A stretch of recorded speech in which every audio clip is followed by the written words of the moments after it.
Hello YouTube, this is Darkon633 and today we're taking a look at the Power Rangers Dino Supercharge Deluxe Spino Zord. Now, the Spino Zord is a pretty cool looking Zord in its own right. However, a lot of fans of the Japanese version of the show, Juden Sentai Koryuger, would have known it as Tobaspino. And this particular mecha was pretty famous for being kind of one of the more harder to find mechas in the last couple of years, since once again it was a movie mecha originally and various other things associated with it that made the Japanese version at least quite hard to get a hold of. The American one is actually that much easier actually to find, since a lot of stores, since I got mine, was able to finally have a lot better shipments of this particular Zord in multiple locations such as Toys R Us, Targets, and various other places throughout the United States. Now, some of the major changes just looking at the figure itself includes the fact that on the Japanese release of Tobaspino, you're able to take the spine piece and change it into a battle axe. Unfortunately, in the American version, that part has been completely removed and changed to another gimmick, which we'll get into a little bit later. Another thing is that, as you can see, the tail, at this point in time, I'm not sure if it was a budgetary reason why it was changed, and or the fact that what I'm thinking is that the box was unable to hold it, since the Spino Zord itself does take quite a lot of space within the package itself, which is kind of rare since a lot of Power Rangers toys, especially in the last couple of years, have a lot of empty bubble space. So for once it was actually very interesting to see that most of it actually was used up. The fact that this version of the tail is just a shrunken down version of the tail that we've seen with the T-Rex and so on with the other versions of the Zord. And unfortunately, all it is that it's just a solid piece and does nothing else. But we're just going to quickly put that back for now. Next, what we're going to do is take a look at the box as normal. Now, because it's a part of the deluxe release, which is actually released on its own, the deluxe Spino Zord, along with the black T-Rex, is the only ones at this point in time that are released in this style of box. It has a picture of Dino Supercharge red as normal. It has a picture of the Spino Zord here. Just a CG photo of the Spino Zord and the various other ways it combines normal. So that's pretty much it for the box itself. But it is a kind of interesting looking box size and all that, since no other ones besides the black T-Rex is currently in this scale. Now, obviously, since it is a part of the Zord line, it does include its own charger. And at this point in time, except for, I think there was a fossil one maybe at this point in time. Actually, no. There actually is no other versions of this charger at the moment. So this is actually the only way to get the Spinosaurus charger at this moment in time. We're just going to put it into the morpher and just quickly hear the sound. Spino Charger, engage, energize, unleash the power.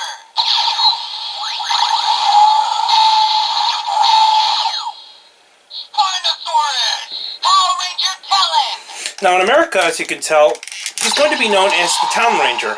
In Juden Sentai Koryuger, he was actually known as Death Ryuger, and he had a completely different type of style of Ranger, since he was actually one of the monsters that changed into the Ranger initially. Then eventually changed to the fact that it was Koryu Red later, after he was able to get the charge and so on. So it just moved on from there. But for now, we're going to take a look at some of the features of the Zord itself. The Zord is obviously mostly based on the T-Rex mold, so just as a comparison, here it is next to the regular standard T-Rex Zord, which I've already reviewed with my Dino Charge Megazord review. And it's pretty much the same mold, but the fact that they did retool some parts, including obviously the spine piece, the head, and since this is a later on release, he actually has the extended toes. So it's a little bit longer than the standard release, and that's pretty good. We're actually going to take up the tail piece here, since we're actually going to completely use this for the rest of the video. So we're just going to take up this really pathetic version of the tail, just attach this, and just to show how it looks like with the correct tail instead. As you can see, the tail is a lot better now that it's in the correct scale. On its own, articulation-wise, it's the same thing as the T-Rex. I forgot to mention, another thing that changed is that on the Japanese version of Tobaspino, he actually had different hands. And unfortunately, in the American release, it's just the standard T-Rex hands again. Articulation-wise otherwise, so his head can turn a bit, but due to the spine piece, it does get in the way slightly. His legs can bend back and forth as normal, and obviously his hands, as I showed earlier, can move in and out, but that's it on its own. Anyways, we'll be back with some of the other Zords to show the little combinations that we can do with the Zords that are currently released in my collection. Anyways, I'll be back.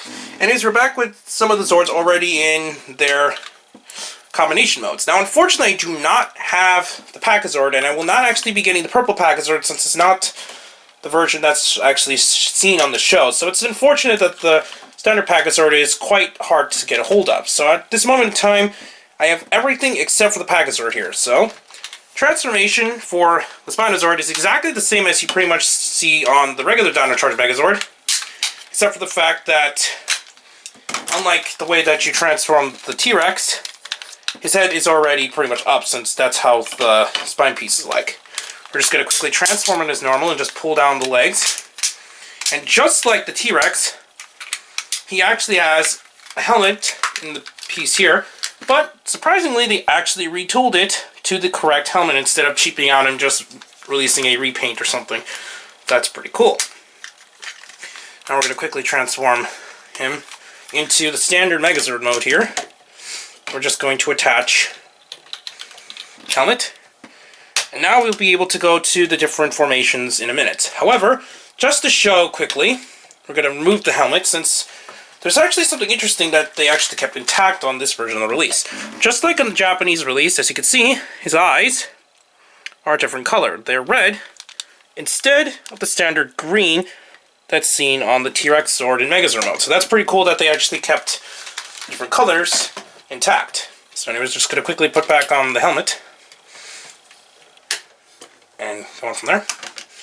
I forgot to mention that in Spino Zord mode, since I guess we can quickly show here, there is a ability where we can actually put in the charger into its mouth, but on its own, all it does in this mode is that when you push it in, that's it. Just like the T-Rex, just the hair pieces on the top of his head goes ahead and opens up. So that's it on its own.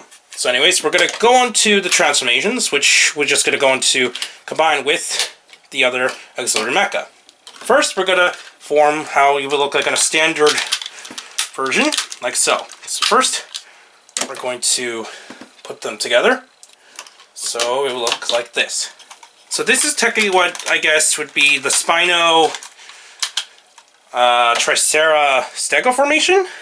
That's what they're going to call it. I'm not 100% sure how they're going to call it in America.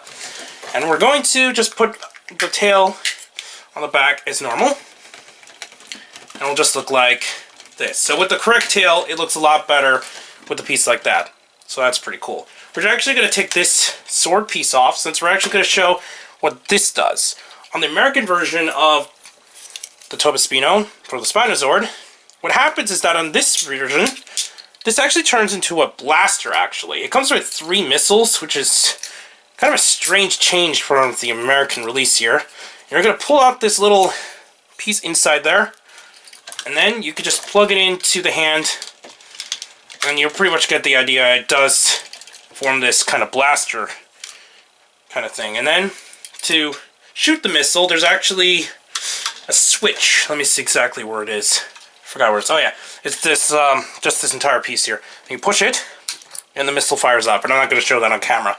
Now you can kind of cheat by kind of making it the fan by slightly mistransforming it. But as you can see, it just looks really goofy, and it doesn't really work well for the combination. So we're just going to pull this off and show another version of the combination. Now we're going to technically form the Spino. Let's see, Raptor Parazord formation, I think it's going to be called. Not sure exactly what forms are going to be showing up on Dino Charge, but Dino Supercharge. So we're going to slide this down, and then there you go. So you pretty much get the main idea. It does form like normal. And then for now, I guess we're just going to quickly show how it would look like with the standard version here with the Ankylozord instead. So I'm just going to attach this as normal. Slide this there. Okay. And then we're going to attach the Ankylozord. Now the Ankylozord was actually used along with the Pachazord, or also known as Ankydana Bumpaki.